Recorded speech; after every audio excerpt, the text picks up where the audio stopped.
ಕ್ಷಮಿಸಿ, ತುಂಬಾ ಭಯಕ್ಕೆ ಆಗಿತ್ತು. ಏನು ಎತ್ತ ಅಂತ ಕೇಳದೆ ಕುಡಿದ್ಬಿಟ್ಟೆ. ಅಯ್ಯೋ ಪರವಾಗಿಲ್ಲ ಅಮ್ಮ, ನಿಮಗೆ ಅಂತಾನೆ ತಂದಿದ್ದು.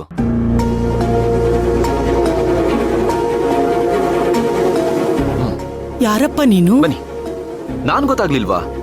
ಆಹಾ. ಶ್ರೀಕಾಂತನ್ ಫ್ರೆಂಡು.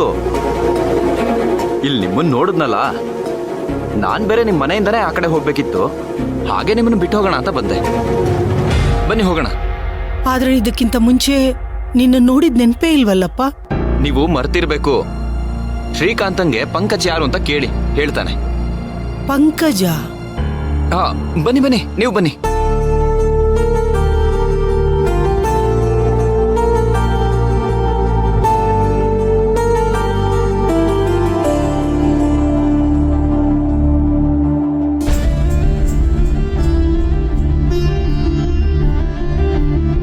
ನೀನ್ ಯಾವತ್ತಾದ್ರೂ ನಮ್ಮ ಮನೆಗ್ ಬಂದಿದೀಯನಪ್ಪ? ತುಂಬಾ ಸಲ ಬಂದಿದ್ದೀನಿ. ಚಿಕ್ಕ ವಯಸ್ಸಲ್ಲೂ ಬಂದಿದ್ದೀನಿ. ಬಹುಶಃ ಮಾಸ್ಕ್ ಹಾಕೊಂಡಿರೋದಕ್ಕೆ ನಿಮಗೆ ಯಾರು ಅಂತ ಗೊತ್ತಾಗಿಲ್ಲ ಅನ್ಸುತ್ತೆ. ಹಾಗಾದ್ರೆ ಮಾಸ್ಕ್ ತೆಗಿತೀಯಾ? ಅದು ನನಗೆ ಸ್ವಲ್ಪ ಇನ್ಫೆಕ್ಷನ್ ಆಗ್ಬಿಟ್ಟಿದೆ. ಅದಕ್ಕೆ ಡಾಕ್ಟರ್ ಮಾಸ್ಕ್ ತೆಗಿಬೇಡಿ ಅಂತ ಹೇಳಿದ್ದಾರೆ. ಅದರಲ್ಲೂ ವಯಸ್ಸಾದವ್ರ ಮುಂದೆ ತೆಗಿಯೋ ಹಾಗೆ ಇಲ್ಲ, ಯಾಕಂದ್ರೆ ಅವ್ರಿಗೆ ಇಮ್ಯುನಿಟಿ ಪವರ್ ಕಡಿಮೆ ಇರುತ್ತಲ್ವಾ. ಹಾಗಾಗಿ ನಮ್ಮ ಮನೆಯಲ್ಲಿ ನಮ್ಮ ಅಪ್ಪ ಅಮ್ಮನ ಮುಂದೆನೂ ನಾನು ಮಾಸ್ಕ್ ಹಾಕೊಂಡೇ ಇರ್ತೀನಿ. ನಿನಗ್ ನಮ್ಮ ಮನೇಲಿ ಇರೋರೆಲ್ಲ ಪರಿಚಯ ಇರ್ಬೇಕಲ್ವಾ? ಹಾ ಹೌದದು. ಶ್ರೀಕಾಂತನ್ ಫ್ರೆಂಡ್ ಅಂದ್ಮೇಲೆ ಗೊತ್ತಿರ್ಲೇಬೇಕಲ್ವಾ. ನಮ್ಮ ಮನೇಲಿ ನಿನ್ಗೆ ಯಾರು ಗೊತ್ತು? ನೀವು, ಶ್ರವಣು,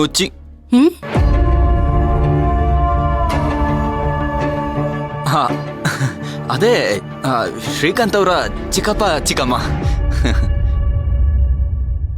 ಯಾಕಮ್ಮ ಹಾಗೆ ನೋಡ್ತಿದ್ದೀರಾ? ನಿಂಗೆ ಶ್ರೀಕಾಂತನ್ ತಂಗಿ ಭಕ್ತಿ ಗೊತ್ತಿಲ್ವಾ? ಓ ಗೊತ್ತು, ತುಂಬಾ ತರ್ಲೆ. ಹೌದು, ಅದೇ ತುಂಟುತನದಲ್ಲಿ ಅವಳ ಮದ್ವೆನೂ ಆಗೋಯ್ತು. ಮದ್ವೆಗ್ ನೀವು ಬಂದಿರ್ಲಿಲ್ವಾ? ಶ್ರೀಕಾಂತ್ ಫ್ರೆಂಡ್ ಅಂದ್ಮೇಲೆ ಮದ್ವೆಗ್ ಬಂದಿರ್ತೀಯ. ಅಲ್ಲಿ ನಡೆದಿರೋ ವಿಷಯ ಎಲ್ಲ ನಿನಗೆ ಗೊತ್ತಿದೆ ಅಲ್ವಾ? ಮದ್ವೆ ಆಯ್ತಷ್ಟೇ, ಆದ್ರೆ ನನ್ನ ಮಗಳಿಗೆ ಅಳಿಯನ್ಗೆ ತಾಯಿಯಾಗಿ ಅತ್ತೆಯಾಗಿ ನಾನೇನು ಮಾಡಕ್ಕಾಗ್ಲಿಲ್ಲ. ಅದು ನನ್ನ ಮನ್ಸಲ್ಲಿ ಕೊರೀತಾ ಇದೆ.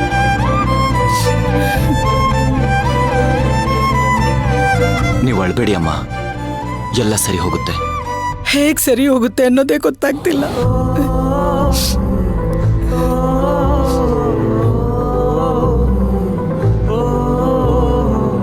ಅಮ್ಮ, ನೀವು ತಪ್ಪು ತಿಳ್ಕೊಂಡಿಲ್ಲ ಅಂದ್ರೆ ಭಕ್ತಿಗೆ ಮತ್ತೆ ನಿಮ್ಮ ಅಳಿಯಂಗೆ ಏನ್ ಹೇಳ್ಬೇಕು ಅಂತ ಅನ್ಕೊಂಡಿದ್ದೀರಾ ಅಂತ ಕೇಳ್ಬೋದಾ? ನಾನು ಕೇಳಬಾರ್ದು ಅಂತ ಗೊತ್ತು, ಆದ್ರೂ ಕೇಳ್ತಾ ಇದ್ದೀನಿ. ಮನ್ಸಲ್ಲಿರೋದನ್ನ ಹೇಳ್ಕೊಂಡ್ರೆ ಮನ್ಸು ಹಗುರ ಆಗುತ್ತೆ ಅಂತ ಹೇಳ್ತಾರಲ್ವಾ, ಅದಕ್ಕೆ ಕೇಳ್ತಾ ಇದ್ದೀನಿ. ಎಲ್ಲಾ ತಾಯಂದ್ರು ಮಕ್ಕಳಿಗೆ ಏನ್ ಹೇಳ್ತಾರೋ ಅದನ್ನೇ ನಾನು ಹೇಳ್ಬೇಕು. ನನ್ನ ಮಗಳು ತುಂಬಾ ಒಳ್ಳೆಯವಳು, ನೇರವಾಗಿ ನುಡಿಯೋಳು, ಅನ್ಯಾಯನ ಸಹಿಸ್ಕೊಳ್ಳೋದಿಲ್ಲ. ಮನ್ಸಲ್ಲಿ ಅನ್ಸಿದನ್ನ ನೇರವಾಗಿ ಹೇಳ್ಬಿಡ್ತಾಳೆ. ಅದು ನಿನಗೂ ಗೊತ್ತಲ್ವಾ?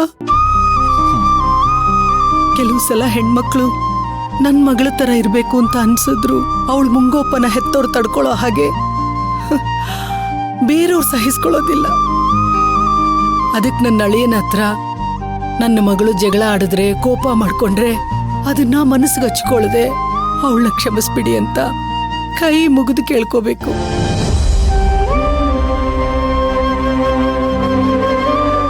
ಅಮ್ಮ,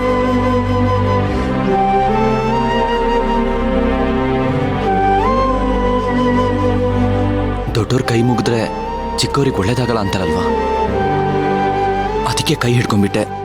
ಸಾರಿ ಅಮ್ಮ. ಅವರಿಬ್ರು ಚಿಕ್ಕ ವಯಸ್ಸಿಂದಾನೆ ಫ್ರೆಂಡ್ಸ್ ಅಲ್ವಾ, ಚೆನ್ನಾಗೇ ಇರ್ತಾರೆ ಬಿಡಿ. ನಂಬೋದಾ? ನನ್ನ ಅಳಿಯ ನನ್ನ ಮಗಳನ್ನ ಚೆನ್ನಾಗಿ ನೋಡ್ಕೋಬಹುದು ಅಂತ ನಾನ್ ನಂಬೋದಲ್ವಾ? ನನ್ ಮಗಳು ತನ್ನ ಸುತ್ತಮುತ್ತ ಇರೋರ್ನೆಲ್ಲ ನನ್ನವರು ಅಂತ ತುಂಬಾ ನಂಬ್ತಾಳೆ. ಎಲ್ರಿಗೂ ಒಳ್ಳೇದಾಗ್ಬೇಕು, ಒಳ್ಳೇದ್ ಮಾಡ್ಬೇಕು ಅಂತ ಬಯಸ್ತಾಳೆ. ಎಷ್ಟೇ ಕಷ್ಟ ಆದ್ರೂ ಒಬ್ರ ಹತ್ರನೂ ಹೇಳ್ಕೊಳ್ಳೋದಿಲ್ಲ, ತಾನೇ ಅನುಭವಿಸ್ತಾಳೆ. ಅವಳೇನೇ ತಪ್ಪು ಮಾಡಿದ್ರು ಕೂಗಾಡ್ದೆ ತಿದ್ದಿ ಬುದ್ಧಿ ಹೇಳಿ. ಗಂಡ ಹೆಂಡತಿ ನಡುವೆ ಕೋಪ, ಜಗಳ, ಮನಸ್ತಾಪ ಎಲ್ಲ ಇರುತ್ತೆ. ಆದ್ರೆ ಅದನ್ನೇ ದೊಡ್ಡದ್ ಮಾಡ್ಕೊಂಡು ಜೀವನ ಹಾಳು ಮಾಡ್ಕೋಬಾರ್ದು.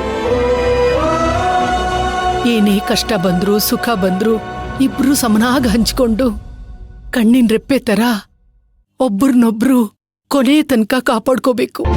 ಒಟ್ನಲ್ಲಿ ಗಂಡ ತವ್ರ ಮನೆನ ಮರ್ಸೋ ಅಂತ ಪ್ರೀತಿನ ಹೆಂಡ್ತಿಗ್ ಕೊಡ್ಬೇಕು. ಅಷ್ಟೇನಪ್ಪ ಈ ತಾಯಿ ಬಯಸೋದು.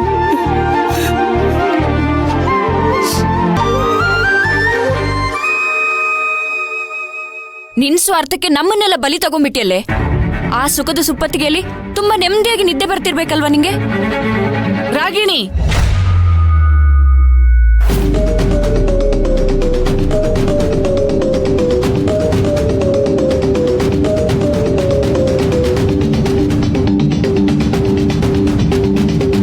ಇನ್ನೂ ಏನಾದ್ರೂ ಬಾಕಿ ಇದ್ರೆ ಅದನ್ನು ಹೇಳ್ಬಿಡು ರಾಗಿಣಿ.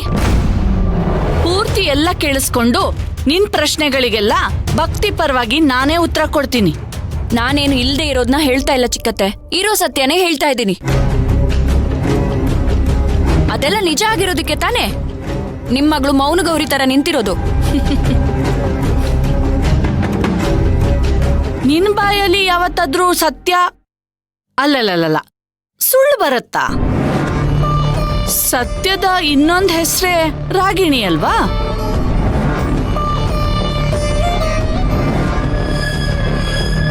ಚಿಕ್ಕತ್ತೆ, ಸುಮ್ನೆ ಯಾಕೆ ಕೋಪ ಮಾಡ್ಕೋತೀಯ ರಾಗಿಣಿ? ದಾಮಿನಿ ಅಮ್ಮವ್ರ ಮನೆಯಿಂದ ಭಕ್ತಿಗೆ ಅಂತ ಸೀರೆಗಳು ಒಡವೆಗಳು ಬಂದಾಗ ಅದನ್ನ ನೀನ್ ತಗೊಳ್ಳೋದಕ್ ಪ್ಲಾನ್ ಮಾಡ್ತಿದ್ಯಲ್ಲ, ಅದೇ ಒಡವೆ ಸೀರೆಗಳನ್ನ ನೀನು ಭಕ್ತಿಯಿಂದ ತಗೋಬೇಕಾದ್ರೆ ನಿನ್ ಸತ್ಯ ಪ್ರಾಮಾಣಿಕತೆ ಏನು ತವ್ರ ಮನೆಗೆ ಹೋಗಿತ್ತಾ? ಆವಾಗ್ಲೇ ಅಲ್ವಾ ನೀನು ಭಕ್ತಿ ಮದ್ವೆ ವರದಕ್ಷಿಣೆ ಬಗ್ಗೆ ಮನೆಯಲ್ಲಿ ಬಾಯ್ ಬಡ್ಕೊಂಡು ಗಲಾಟೆ ಮಾಡಿದ್ದು. ಚಿಕ್ಕತ್ತೆ, ಸಾಕು ರಾಗಿಣಿ, ಇನ್ನು ಎಷ್ಟು ಅಂತ ನಾಟಕ ಮಾಡ್ತೀಯ? ಇಷ್ಟೆಲ್ಲ ಆದ್ಮೇಲೂ ನಾವು ನಿನ್ನ ನಂಬಿದ್ರೆ ನಮ್ಮಂತ ಮೂರ್ಖರು ಈ ಜಗತ್ತಲ್ಲಿ ಇನ್ಯಾರೂ ಇಲ್ಲ ಅಂತ ನೀನೇ ಪ್ರೂವ್ ಮಾಡ್ಬಿಡ್ತೀಯ. ಮಾತಾಡಿದ್ದೆಲ್ಲ ಮುಗೀತಲ್ಲ, ಮನೆಗೆ ಹೊರಡು.